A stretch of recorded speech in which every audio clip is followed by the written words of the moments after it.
ఈరోజు మా వైఎస్ఆర్ కాంగ్రెస్ పార్టీ నాయకులకు, కార్యకర్తలకు, కుటుంబ సభ్యులు అందరికీ కూడా మరియు ప్రత్యేకంగా మా వైఎస్ఆర్ కాంగ్రెస్ పార్టీ అధినేత అయిన మా జగనన్నకు కూడా ఈరోజు పార్టీ ఆవిర్భావ దినోత్సవ శుభాకాంక్షలు తెలియజేసుకుంటున్నాం. ఈరోజు రాష్ట్ర వ్యాప్తంగా మా వైఎస్ఆర్ కాంగ్రెస్ పార్టీ అందరం కూడా చాలా పండగ వాతావరణం నెలకొలిందని ఈ సందర్భంగా తెలియజేస్తున్నాను.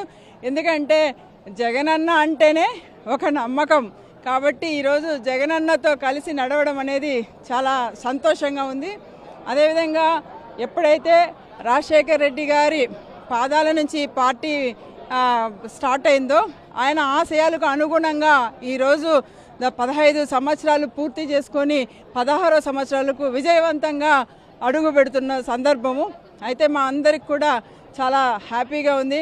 ఎందుకంటే ఏదైతే మా జగనన్న ఈరోజు అన్న అధికారంలోకి రావడానికి అనేకమైన కష్టాలు పడ్డారు. ఎవరో ఇచ్చిన పార్టీకి సొంతంగా స్థాపించి ఈరోజు ఇంత ఒక్కడిగా వచ్చి లక్షల మంది కాదు కోట్ల మంది జనాలతో ఈరోజు అన్న వెనుక నడిచడానికి సిద్ధంగా ఉన్నారు. అదేవిధంగా ఈరోజు ఈ వైఎస్ఆర్ కాంగ్రెస్ పార్టీలో అన్న నాయకత్వంలో పనిచేయడం నిజంగా చాలా సంతోషంగా ఉంది. ఇది నాకే కాదు, నేను ఒక మహిళగా చెప్తున్నాను. ప్రతి మహిళ కూడా ఈరోజు మా పార్టీలో అన్న అవకాశాలు కల్పించాడు. 50% రిజర్వేషన్స్ పార్టీ మనకు వర్క్లలో కానీ నామినేటెడ్ పదవులలో కానీ 50% రిజర్వేషన్ కల్పించి మహిళలను కూడా ఒక ఉన్నత స్థానానికి తీసుకొచ్చి అందరికి కూడా ఆదర్శంగా నిలిచిన నాయకుడు ఎవరంటే మన జగన్మోహన్ రెడ్డి గారని గర్వంగా చెప్తున్నాను.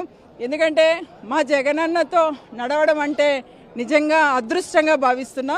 అన్న ఏదైతే చెప్తాడో అదే చేస్తాడు. అబద్ధాలు అనేటివి మా అన్న నోటి నుండే రావు. కాబట్టి మా అన్న నిజమైన నాయకుడు, నమ్మకం ఉన్న నాయకుడు, అందరూ అభిమానించే నాయకుడుగా ఈరోజు మా జగనన్న గతంలో కూడా పరిపాలన సాగిస్తున్నాడు. ఈరోజు కూడా మాకు అధికారం లేకపోయినప్పటికీ కూడా మా అన్న ప్రజల పక్షాన పోరాడుతూ అనునిత్యం కూడా ప్రజల గొంతే అధికార పార్టీని నిలదీసే పరిస్థితి ఈరోజు ఉంది. ఎందుకంటే ప్రజలందరికీ కూడా ఒక నమ్మకం, జగనన్నే మళ్ళీ రావాలి, జగనన్నే మళ్ళీ కావాలని ప్రజలందరూ కోరుకుంటున్నారు. ఈరోజు ప్రతి వర్గం కూడా చాలా అసంతృప్తిగా ఉన్నారు. ఎందుకబ్బా మనం ఈ కూటమి ప్రభుత్వానికి అధికారం ఇచ్చామా అని అందరూ కూడా చాలా బాధగా ఉన్నారు. వచ్చే కాలానికి మళ్ళీ జగనన్న ఎప్పుడెప్పుడు ఎలక్షన్స్ వస్తాయా, జగనన్నను ముఖ్యమంత్రి చేసుకోవాలని అది ఉన్నారు.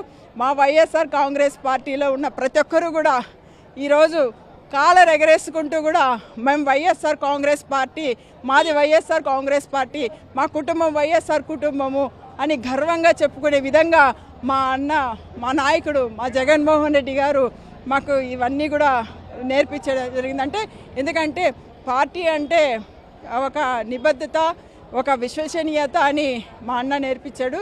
కాబట్టి ఎప్పటికీ కూడా ఈ భూప్రపంచం ఉన్నంత వరకు కూడా మా వైఎస్ఆర్ కాంగ్రెస్ పార్టీ జెండా రెపరెపల ఆడుతూనే ఉంటుంది. అందరం కూడా మేమంతా మా అన్న వెంట ఉండి పనిచేస్తామని ఈ రాష్ట్ర ప్రజలందరికీ కూడా తెలియజేస్తూ మళ్ళీ వచ్చే కాలానికి ఖచ్చితంగా 2029లో మళ్ళీ మా జగనన్నే అధికారంలోకి వస్తాడు. రాష్ట్ర ప్రజలందరూ కూడా సుఖ సంతోషాలతో ఉంటారని ఈ సందర్భంగా తెలియజేస్తూ